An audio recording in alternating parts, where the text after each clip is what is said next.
Emmanuel, vous restez avec nous parce que vous faites partie de ces chanceux qui est allé à la NRF à New York, qui avaient pu traverser l'Atlantique. Et il y en a peu. Alors tout au long de ces 2 jours, vous allez nous présenter quelques-unes des tendances. 4 keynotes, 10 tendances. Vous allez revenir sur les grands sujets abordés là-bas. Et on commence, je vais vous laisser la parole, avec les magasins autonomes, des robots aux étiquettes dynamiques. Quelle solution digitale adopter? C'est à vous.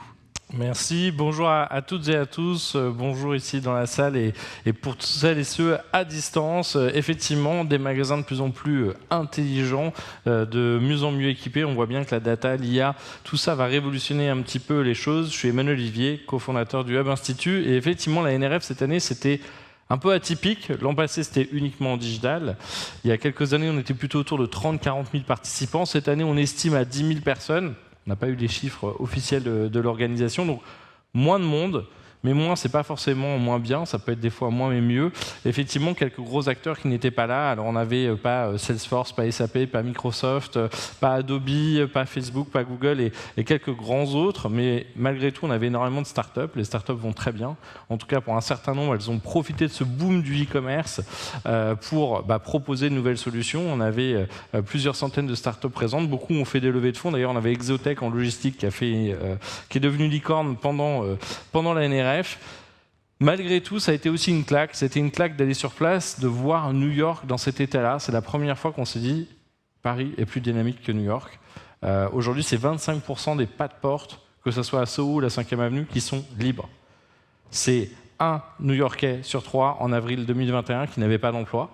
C'est en haut à gauche, American Dream, un des plus grands malls dans le New Jersey, et là c'est toute l'aile dédiée au luxe, vous voyez il y a quelques boutiques qui ont ouvert, il y a encore énormément de panneaux, donc on voit que c'était une énorme claque, il n'y a pas eu de PGE là-bas, alors évidemment il y a quelques exceptions, hein, le bricolage, la déco, mais il y a eu aussi beaucoup de faillites, c'est sûr que là-bas il y a moins de matelas, ça ferme plus vite, ça remontera certainement plus vite, mais c'était quand même intéressant de voir à quel point l'e-commerce a explosé, le retail physique a été touché, il y a eu 650 000 jobs de perdus en 2020, et la ville s'attend à plus de 30 milliards de pertes sur les 3 prochaines années. Ils vont augmenter les taxes au-dessus de celles de la Californie. Donc on peut s'imaginer que ça ne va pas forcément booster plus que ça la croissance. Donc ça va poser effectivement quelques sujets demain.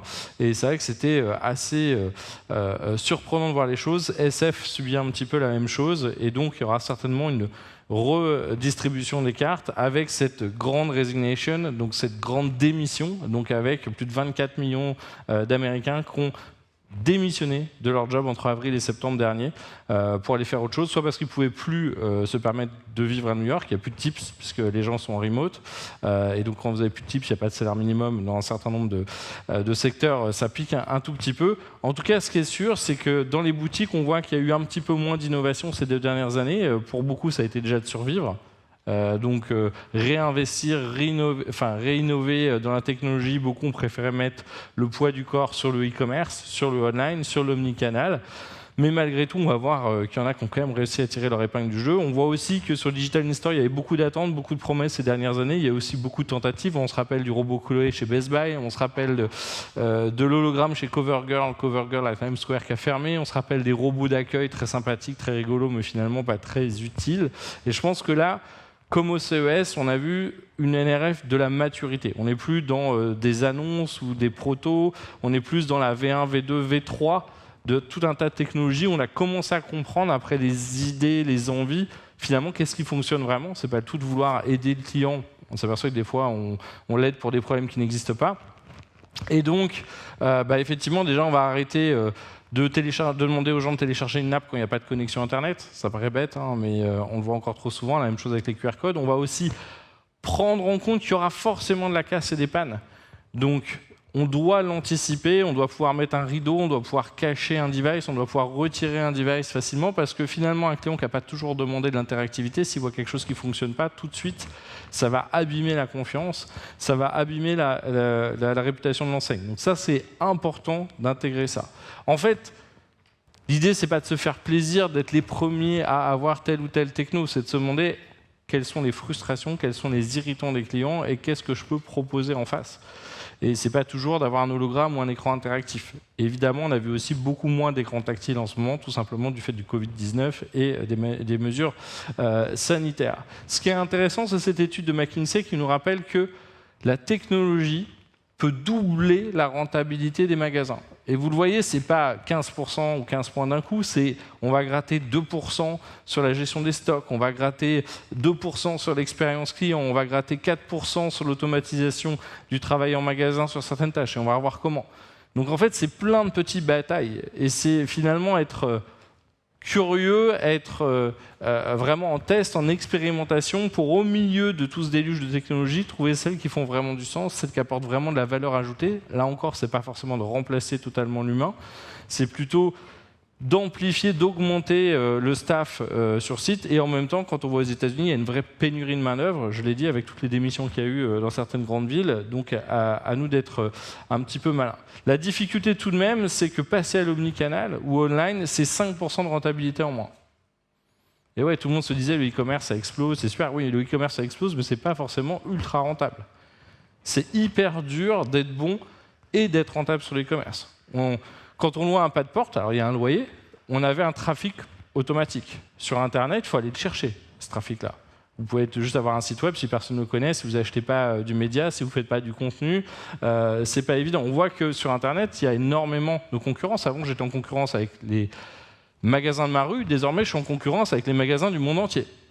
Donc il y a aussi une inflation sur l'achat média. En plus, en ce moment, avec la fin des cookies, il y a tout un tas d'effets de bord sur l'augmentation des prix. Et puis, on voit qu'il va falloir que je sois au moins aussi efficace que les autres. Et on voit en ce moment sur le quick commerce, sur la livraison rapide, sur la préparation de commandes, sur les dark stores, il y a une évolution. Il y a vraiment une guerre, on va dire, une montée en puissance de la technologie. Et si je ne suis pas capable de m'équiper, ça va être compliqué. Alors, plutôt que des bornes, effectivement, ça fait déjà 2 ou 3 ans qu'on suit Nike, par exemple, qui s'est dit, plutôt que de mettre énormément de choses dans des devices qu'il va falloir maintenir, mettre à jour et qui coûtent de l'argent, on va plutôt mettre des applications qui vont nous permettre finalement de gérer tous les différents parcours clients. Du click and collect, du personal shopper, du shop the look, de l'instant checkout. Finalement, c'est plus facile de mettre à jour une application mobile que de mettre à jour des bornes et de les maintenir. On a tous un téléphone a priori, donc pourquoi pas. C'est Microsoft qui se dit aussi, on a des magasins physiques sur la 5e rue, et ça doit devenir un centre d'expérience. Donc c'est aussi bien un magasin qu'un showroom, c'est aussi bien un showroom qu'un lieu d'événement, par exemple, pour les on va dire, événements influenceurs. Il y a un dernier étage dédié, par exemple, au gaming. Donc là, j'utilise mon magasin pas que comme un lieu de vente, mais vraiment comme un showroom. C'est un petit peu la logique des flagship stores.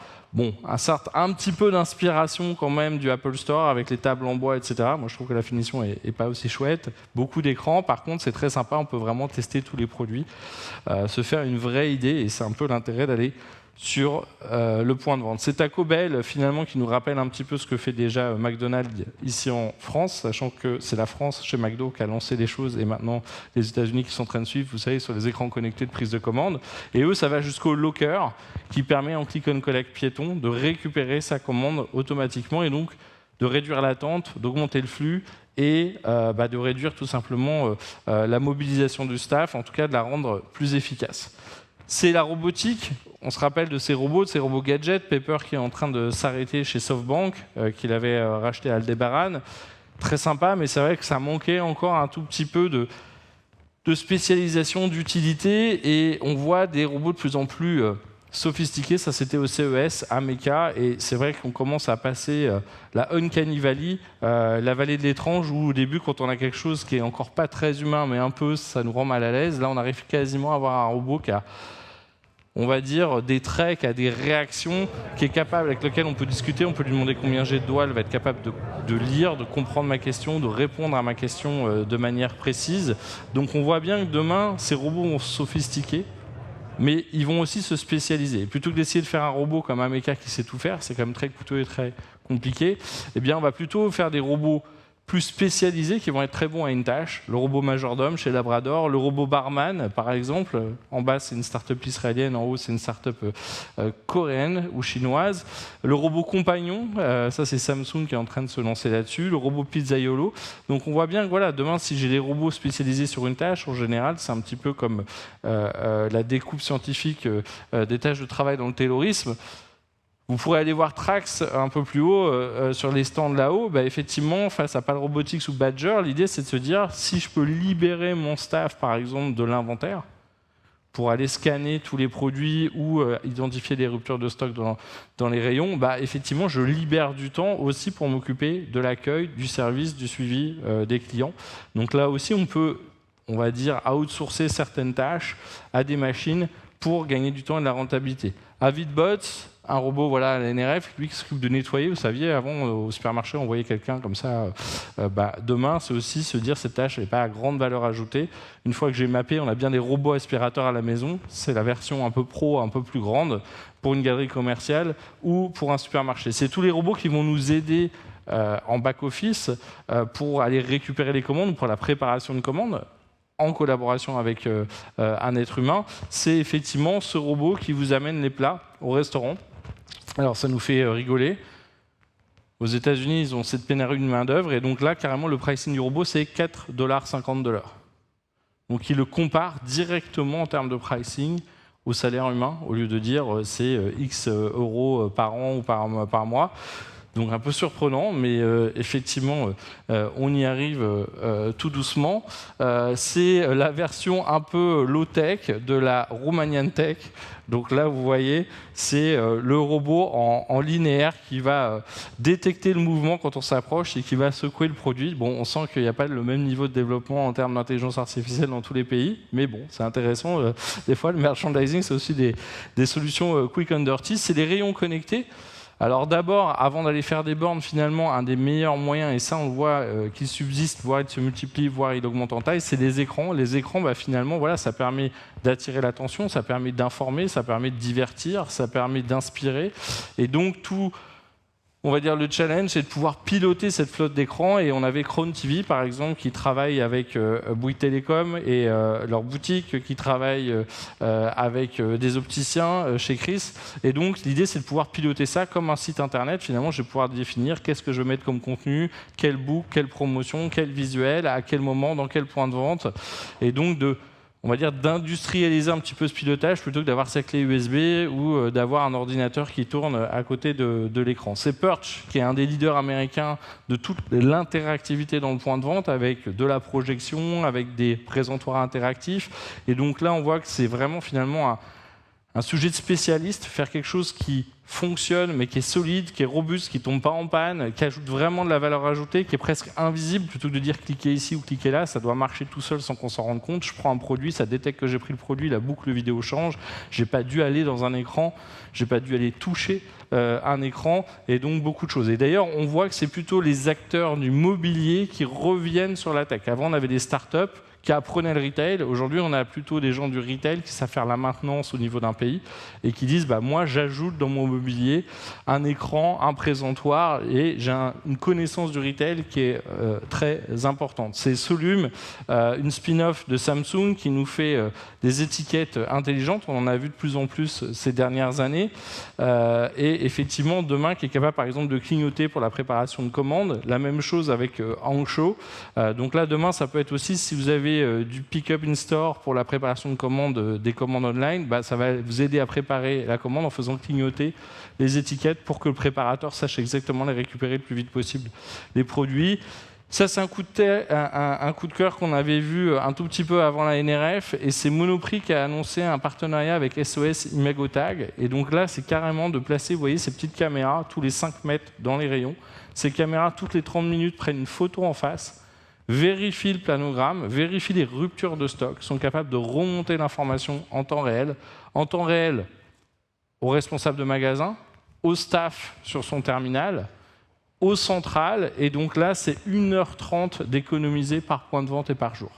C'est énorme. Encore une fois, ce n'est pas de remplacer l'humain, c'est d'aider, c'est d'augmenter le vendeur pour arrêter de lui faire perdre du temps, de devoir faire le tour du magasin toutes les 30 minutes et d'être alerté le plus rapidement possible, détecter des ruptures longues. Donc là, ça peut être vraiment lié à l'approvisionnement, à la logistique, et d'être capable d'avoir vraiment des indicateurs. J'ai vraiment mon Google Analytics de mon point de vente pour comprendre vraiment ce qui s'y fait, et je vais pouvoir du coup échanger de manière plus qualitative avec les marques.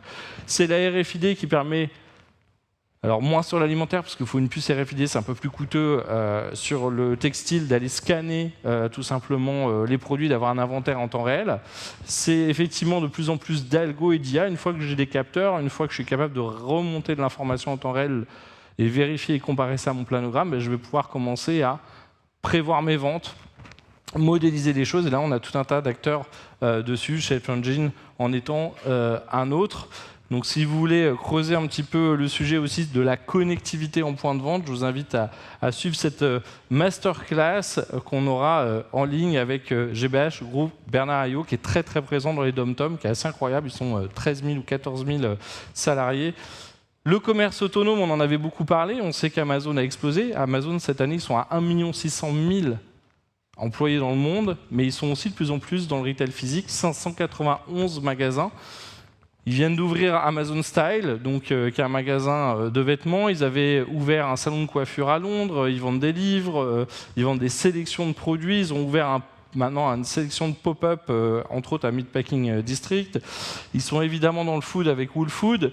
Et donc, vous connaissiez Amazon Go. Je rentre, donc je scanne soit tout simplement mon QR code Amazon, idéalement avec Amazon One, carrément ma main, donc en biométrie, et si j'ai pas, avec ma carte bleue, je peux toujours rentrer. Donc vraiment, l'idée c'est de récupérer pour un maximum de données et de fluidifier les choses, mais on me refuse jamais. Je me sers, il y a des étagères connectées, des caméras, et je ressors. J'ai pas besoin de faire la queue, je suis automatiquement facturé. Cette année, effectivement, ils ont exposé la technologie maintenant revendue aux autres retailers, donc Amazon Just Walk Out. Vous pouvez désormais vous payer Amazon Go pour votre boutique.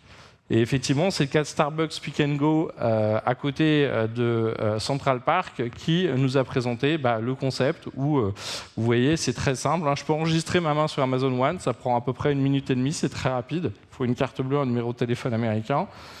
Sinon, je prends mon QR code dans mon application Amazon pour m'identifier en rentrant. Sinon, je prends ma carte bleue, je vais me servir au snack, je ressors et j'ai pas perdu de temps.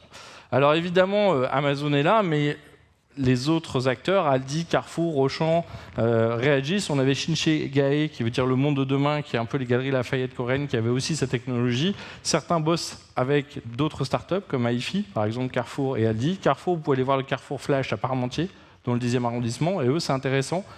Vous ne vous identifiez pas quand vous rentrez. Vous vous servez, il y a toujours des étagères connectées, il y a toujours des caméras. Par contre, il y a une caisse autonome, et vous identifiez avec votre carte bleue. Eux se sont dit, j'ai pas besoin du téléphone. On n'a pas envie de faire de la maintenance téléphonique, savoir qui a un Android il y a 5 ans, ou un iOS, etc. Donc en fait, vous rentrez, par contre, il y a quand même un petit passage, où vous pouvez au passage vérifier votre total, alors que chez Amazon, vous savez combien vous avez été facturé que 10, 15, 20, 30 minutes après votre achat. Donc là aussi, on passe de une idée, un peu science-fiction, à tout le monde est en train de faire sa version, adaptée à son parcours client, à sa typologie client, à ses habitudes pays. Et ça, c'est assez intéressant. Edgify, une start-up anglaise avec de la R&D en Israël, comme souvent Computer Vision, assez bluffant. Eux, ils sont capables de vraiment développer des solutions de caisse autonome sans être connectés à Internet. Donc là, tout est, on va dire, sur place. Et ils sont très très bons. Par exemple, si vous mettez 2 pommes qui se ressemblent, et vous n'avez quasiment pas besoin d'entraîner l'algorithme. Je n'ai pas le temps d'entrer dans les détails, mais assez bluffant, assez bluffé quand on était avec Leclerc et Intermarché à aller les rencontrer. On commence à avoir de plus en plus de caisses qui vont scanner les produits sans les codes barres, donc on va gagner du temps sur le passage en caisse aussi. Donc ça, c'est plutôt une bonne chose. Vous voyez, on va reconnaître, par exemple, pour un self, qu'est-ce qu'il y a sur votre plateau. Et donc, au lieu d'entrer à la main chaque chose, encore une fois, fluidifier, accélérer le passage en caisse. On a toujours des tentatives sur les chariots connectés. Bon, c'est quand même très cher en termes d'équipement, donc pourquoi pas. Et puis la version low-tech du magasin autonome, finalement, c'est des distributeurs automatiques. Et ça marche très bien, sauf qu'aujourd'hui, après les snacks, après l'électronique, on voit la cosmétique. On avait même un concept présenté par Swift, je crois que c'est le slide d'après, voilà, à droite, avec Walmart sur de la joaillerie. Ils se sont rendus compte que les hommes n'aimaient pas toujours demander l'avis des vendeurs ou des vendeuses et que des fois, finalement, proposer sur de l'entrée de gamme un achat comme ça marchait aussi très bien. Et effectivement, Shinsegae, donc cette chaîne de magasins type Galerie Lafayette en Corée, c'est la 2e fois qu'ils viennent à l'NRF. D'ailleurs, on a vu beaucoup au CES aussi de startups coréennes. Ils sont de plus en plus bons. On sent que l'innovation est moins chez les Japonais. toujours beaucoup en Chine et de plus en plus en Corée.